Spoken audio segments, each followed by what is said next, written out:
बिस्मिल्लाहिर्रहमानिर्रहीम अस्सलाम वालेकुम जी। कैसे हैं आप लोग सब? उम्मीद है सब खैरियत से होंगे, हैप्पी होंगे, हेल्दी होंगे। आज मैं आपके लिए लेकर आई हूँ बिल्कुल स्ट्रीट स्टाइल अंडा शामी बर्गर की रेसिपी जो बहुत ही चटपटे स्पाइसी से बनकर तैयार होंगे और उसके साथ-साथ बहुत ही लो बजट में भी बनेंगे। आपके साथ मैं 2 रेसिपी शेयर कर चुकी हूँ शामी टिक्की की। दोनों शामी टिक्की को आप इस रेसिपी में ट्राई कर सकती हैं, दोनों बहुत ही मज़ेदार बनेंगी और आगे जाके मैं लिंक भी शेयर कर दूँगी आपके साथ और आप जो चाहें इस रेसिपी में ट्राई कर सकते हैं। तो चलिए फिर फटाफट से इस मज़ेदार और चटपटे से अंडा शामी बर्गर को बनाना शुरू करते हैं। लेकिन उससे पहले हम बहुत ही ज़बरदस्त सी चटनी तैयार करेंगे जिससे इस बर्गर का जो टेस्ट है वो और भी बढ़ जाएगा। तो मैंने 1 कप यहाँ पर दही ले ली है, थोड़ी-सी कुटी हुई लाल मिर्च ऐड की है, थोड़ा-सा नमक ऐड किया है, साथ ही इसके अंदर मैंने भुना हुआ कुटा हुआ ज़ीरा ऐड किया आधा चाय का चम्मच। 2 से 3 अदद मैंने लहसुन की तीलियाँ इसमें डाल दी हैं, इसके अलावा 1 अदद मैंने हरी मिर्च काट के ऐड की है, थोड़ी-सी पत्तियाँ मैंने पुदीने की ऐड की है और ढेर सारा-सा हम इसमें डालेंगे हरा धनिया। अच्छा, पुदीने की क्वांटिटी को आप थोड़ा कम ही रखिएगा और हरा धनिया ज़्यादा ऐड कीजिएगा। अब सारी चीज़ों को हम बहुत अच्छी तरह से ब्लेंड कर देंगे। तो ये लीजिए बहुत ही ज़बरदस्त सी हमारी हरी चटनी बनकर तैयार हो चुकी है, जिसको आप मुख्तलिफ़ किस्म की रेसिपीज़ में इस्तेमाल कर सकते हैं। ये देखिए कितनी ज़बरदस्त लग रही है। तो बस अब इसको हम एक बाउल में ट्रांसफ़र कर देंगे और इसको कवर करके जो है ना हम एक तरफ रख देते हैं और अब हम चलते हैं अपने नेक्स्ट स्टेप की तरफ। तो दूसरी तरफ मैंने एक पैन ले लिया, उसमें ऑयल गरम करने के लिए रख दिया था मैंने। अब एक-एक करके इसमें बीफ शामी कबाब जो है वो मैं डालूँगी और गोल्डन और क्रिस्पी होने तक फ्राई करूँगी। इसका लिंक जो है मैं आई बटन में दे रही हूँ, आप चाहें तो वहाँ जाके इसकी रेसिपी को देख सकते हैं। इसके अलावा मैंने दाल और आलू के शामी कबाब भी बनाए थे, उसका लिंक भी मैं ऊपर दे रही हूँ। चाहें तो आप उसको भी ट्राई कर सकते हैं। इन दोनों में से जो भी आपको कबाब पसंद है, आप वो इस रेसिपी में ट्राई कर लीजिएगा। तो बस ये देखिए एक तरफ से ये फ्राई हो गए हैं, दोनों तरफ से गोल्डन और क्रिस्पी होने तक फ्राई करूँगी और ये लीजिए बहुत ही ज़बरदस्त से हमारे शामी कबाब जो है ना वो बनकर तैयार हो गए हैं।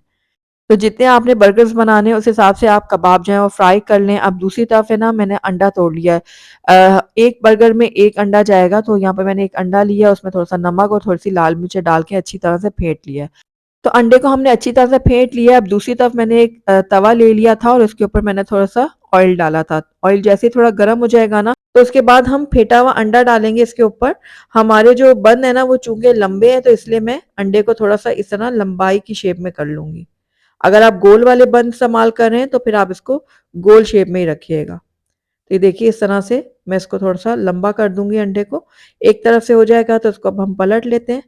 दूसरी तरफ से भी अच्छी तरह से पका लेंगे। और दोनों तरफ से हमारा जो अंडा है वो बहुत अच्छी तरह से पक चुका है। तो बस बाकी के अंडों को भी हम इसी तरह से फ्राई करके रखते जाएँगे। अब हमारे जो बन है ना वो हम ले लेंगे। दरमियान से मैंने बन को काट लिया था और इसी तवे के ऊपर जो है ना मैं इसको थोड़ा-सा सेक लूँगी। घी डालना है अच्छी क्वांटिटी में, जितना अच्छा घी डालेंगे ना या तेल तो उस हिसाब से जो आपके जो ऊपर का जो बन है ना वो अच्छा क्रिस्पी बनेगा। तो बाज़ार वाले जो है ना वो ऑयल ज़्यादा क्वांटिटी में ही डालते हैं। एक तरफ से मैंने देखिए सेक लिया है इसको बन को। अब हमने जो हरा रायता बनाया है या हरी चटनी बनाई है वो डालेंगे जनरस अमाउंट में और उसके बाद जो है वो दूसरी साइड पे ना इसके हम डालेंगे केचअप। केचअप डालने के बाद इसको हम थोड़ा-सा फैला लेते हैं। अब जो शामी टिक्की थी ना वो भी मैंने तवे के ऊपर ही रख दी है और इसको अब मैं थोड़ा-सा जो है ना तोड़ लूँगी दरमियान से इस तरह से। हल्का-हल्का सा प्रेस कर लेते हैं। ये देखिए इस तरह से। प्रेस करने के बाद जो है वो शामी टिक्की हम रखेंगे इस बन के ऊपर और इसको हम थोड़ा-सा फैला लेंगे। तो शामी टिक्की को मैंने अच्छे से फैला दिया, अब हम इसके अंदर कटे हुए खीरे शामिल करेंगे और साथ ही इसमें कटे हुए टमाटर भी ऐड कर देंगे। आप चाहें तो इसके दरमियान में थोड़ा चाट मसाला भी स्प्रिंकल कर सकते हैं। उसके बाद बारीक कटे हुए प्याज़ इसमें ऐड करेंगे अपने टेस्ट के अकॉर्डिंग, जितने ज़्यादा आप पसंद करते हैं। उसके बाद हमने जो अंडा ऑमलेट बना के रखा था वो डालेंगे पूरा। उसके बाद दोबारा से इसके अंदर हम डालेंगे हरी चटनी और दूसरा जो पार्ट है बन का वो हम उसके ऊपर कर देते हैं और दोनों तरफ से हम दोबारा से इसको सेक लेंगे। तो थोड़ा-थोड़ा ऑयल भी डालते जाएँगे, इसको सेकते जाएँगे। एक तरफ से ये हो जाएगा तो इसको दोबारा से मैं पलट लेती हूँ, इस तरह से और थोड़ा-सा मैं ऑयल और शामिल करूँगी, ताकि बन कबाब जो है ना वो दोनों तरफ से अच्छे क्रिस्पी और मज़ेदार बने। ये देखिए दूसरी तरफ से भी मैंने इसको सेक लिया है और ये देखिए नज़दीक से दिखाती हूँ कितना ये ज़बरदस्त बना है। बाकी के बन कबाब भी इसी तरह से रेडी करके आपको प्लेट आउट करके दिखाती हूँ। अल्हम्दुलिल्लाह हमारे बहुत ही चटपटे स्पाइसी से अंडा शामी बर्गर जो है वो बनकर तैयार हो गए हैं और बिल्कुल फूड स्ट्रीट स्टाइल में ये बनकर तैयार हुए हैं। अब यकीन जानिए ये घर में आप बनाएँगे ना तो कोई यकीन ही नहीं कर पाएगा कि आपने इसको घर में बनाया है।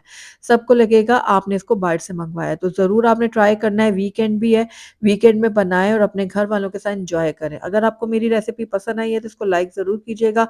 फ्रेंड्स और फैमिली में इसको ज़्यादा से ज़्यादा शेयर कीजिएगा। अगर पहली दफ़ा मेरे चैनल पे आएँ हैं तो काइंडली इसको सब्सक्राइब भी कर दें, साथ ही बेल आइकन को भी प्रेस कर दें ताकि मेरी हर नई आने वाली वीडियो की नोटिफिकेशन सबसे पहले आप तक पहुंचे। Thank you for watching. अल्लाह हाफिज़।